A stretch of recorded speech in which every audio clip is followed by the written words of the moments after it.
Hey guys, welcome to the third part of this tutorial series. So here on the preview, alright, so you can see whatever elements you want to display to the user is the same. It's exactly the same as here in the design page. So what is the difference between these two tabs is that it's actually the same. This tab here is where it allows you to drag and drop the common elements that you want the user to see. Okay, and here is actually the hard code for all the elements that you drag in onto the screen. So what do I mean by that? So let's say I deleted these elements here. Right, it's a bit laggy. Right, if I deleted these elements here, you can see on the text page it's deleted these elements as well. So if I drag in, say, a new button here, it will automatically code it in for me. So Android has made it very convenient for us. We don't have to hard code the XML page. Alright, this design page allows us to drag and drop elements, common elements that we want into the Android Studios page, and so you don't have to worry about coding in XML. So let's just throw in more elements here.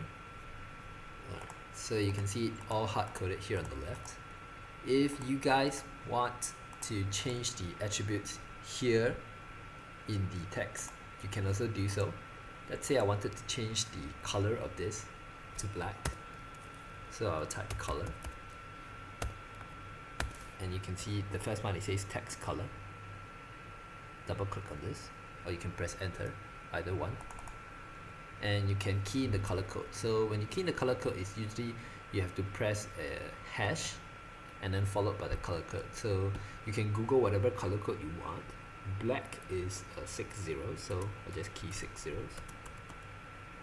Alright, so that's how you change the attributes here in the text view page, and as you can see, it also has been changed here on the design page. So these two pages are exactly the same. It's just different way of viewing these two pages. Here in the text is where you actually see the raw code of the designs that you thrown in here on the design page. Alright, so this is considered hard code. This is what we call hard code. As you can see, every single widget has several basic attributes, which is an ID, the width, the height. Alright, so all attributes will have these.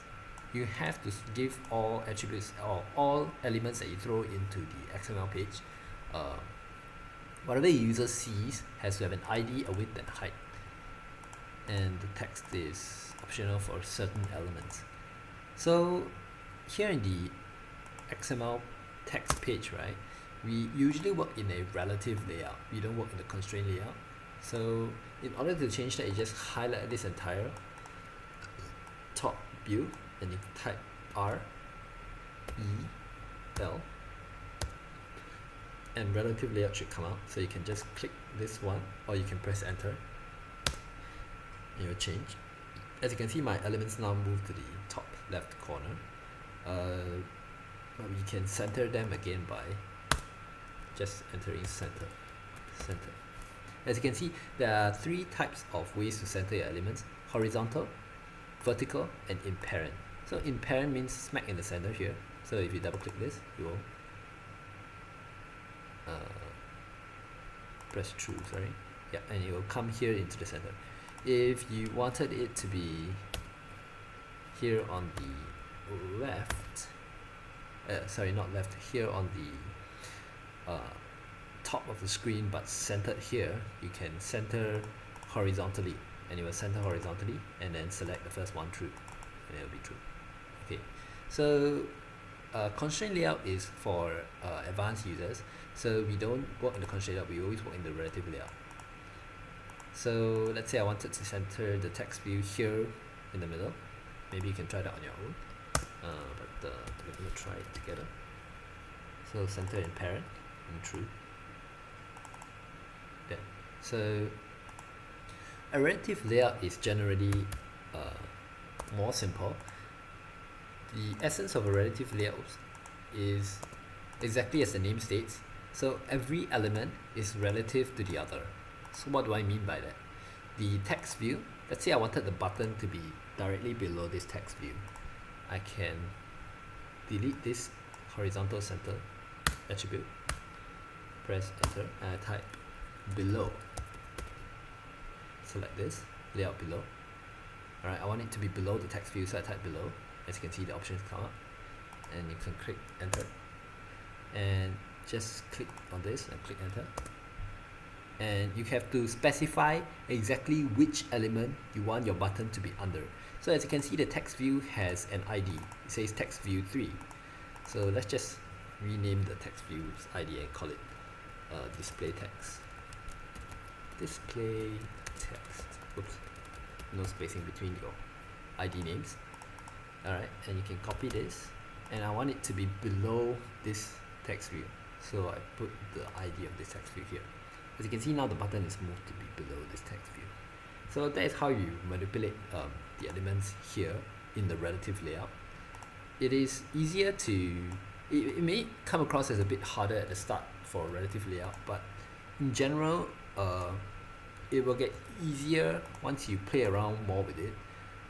And so let's just try and center this button here. So I'm going to type center horizontally. Alright, and we'll click true. So now it's centered directly below the text view. So this is the relation between the design page and the text page. Let's say I wanted to do it more for image. So I'm going to throw in an image. Okay. Click project, click this, click OK.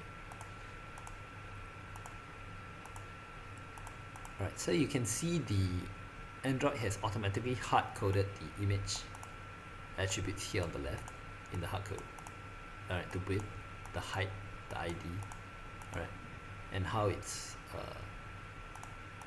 alright, for attributes that we are not sure, we just leave them. But for now you can just delete this and delete this. We'll go through margins in a minute. Alright. So let's say I wanted to make this image directly above this text view. Maybe you can try it on your own. Pause the video and try it on your own. Okay, if you guys have tried it, you guys have not been able to do it, I'm going to go through how to do it now. You can to first center the image in the center here. So we type center, horizontal, true. Alright.